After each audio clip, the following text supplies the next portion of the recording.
Happy STEM Monday and welcome to our third video with Dr. Kelley Lee. In this video, we asked Dr. Lee what we can do to understand and prevent misinformation in science. Stay tuned for part 4 in a few weeks. How can we understand misinformation and how can we prevent misinformation? I think that is a really big question. And what I can say to that is the way that we used to teach science is it was really just regurgitation of information. You positioned students as empty buckets that needed to be filled. And they contributed very little to that space. And if they did, that teacher was wonderful in thinking through how they wanted students to do that, but it definitely did not happen because of the old science framework, is what I'm saying. So I'm not saying it didn't happen. It's that if it did happen, that teacher is going out of their way because their values are saying that it's important to be able to build these complex critical thinking skills for students. The new framework, however, is very different in that it pushes teachers to really think about how they'll fold in both the process of science and what we call the nature of science. And both of those things, I think, can lean heavily into guiding students to develop complex critical thinking skills. We learn a little bit more about climate change with the data that's being collected every day. And as we learn more, we share about it and we make different recommendations or better recommendations. And I feel like that's the problem when we talk about misconceptions. It's really thinking about how these individuals learned about science and what they really feel is science or engineering. Do they really understand the process that we go through or that experts go through when they make recommendations? Because again, if they understood that we continue to change or modify our recommendations or claims as more evidence is presented, as we learn more about the new thing that's out, then it would make more sense in terms of like why new recommendations are changing over time. And the same goes for, again, something as contentious as climate change. The more we learn about it, and the more we understand how humans are the cause of climate change, and we've identified the problem, we can then identify correct solutions, right? If you fail to identify what the problem actually is, the solutions don't matter because you're not actually creating a solution for the problem at hand.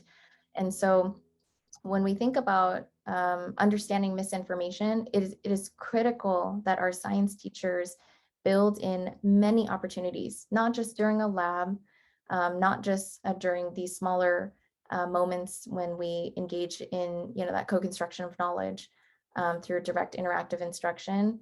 It's that we have to do this all the time because when they step out of our classrooms, they will be bombarded with claims through media, through all sources of, and paths of information.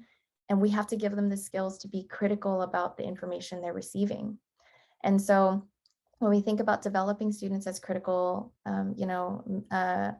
thinkers in a digital world, I think it's important to model that for students. So that way, when you say to a student, is that source credible? Does that student really understand what credibility means? Does that student understand what it means for research to be peer reviewed? I'm not saying drown them in the process of understanding the peer review process, but what I'm saying is at least open up a conversation about critical thinking in an era that I feel is bombarded with a lot of misinformation and now a huge distrust for data and science.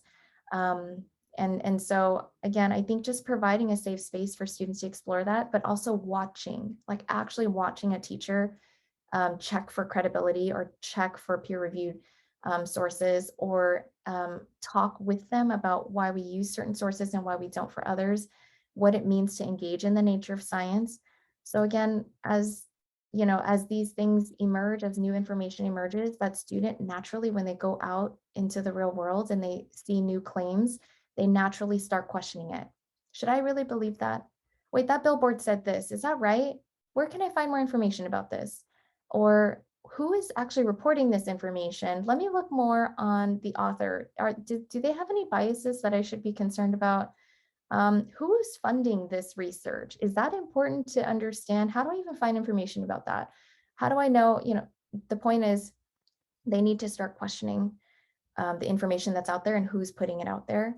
And teachers also need support in being able to do that because these skills are not intuitive. I remember this was when, this is pre-pandemic, and I remember when I was department chair, supporting about 22 teachers in one school, and those are science teachers in one school. I remember I went to my mailbox, and in my mailbox and in every science teacher's mailbox was a book that was super thick but free. I don't even know how it ended there, but it was from the Heartland Institute, and the title of the book was how to prove that climate change is not anthropogenic or human caused, and how it's fake. Like how there was a book of data filled with claims to support teachers in sharing with students why climate change is not a real thing.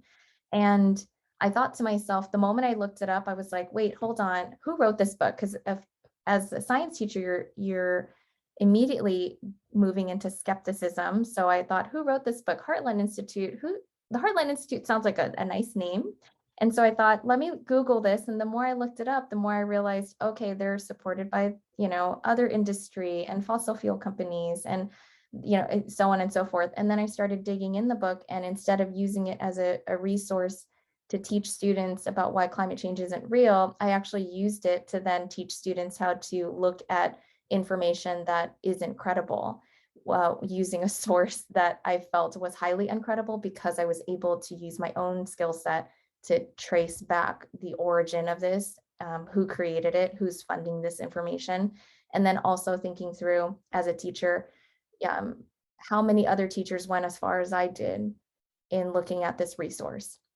Because for what I know, everybody in California who's a science teacher received that same book. And if they didn't have the opportunity to even talk to a colleague, or didn't want to talk to a colleague about it because they believe their personal opinion is that climate change is not anthropogenic, then they have very selected, discredited information to now draw from, and then tell students, well, it's a published book, so it must be real.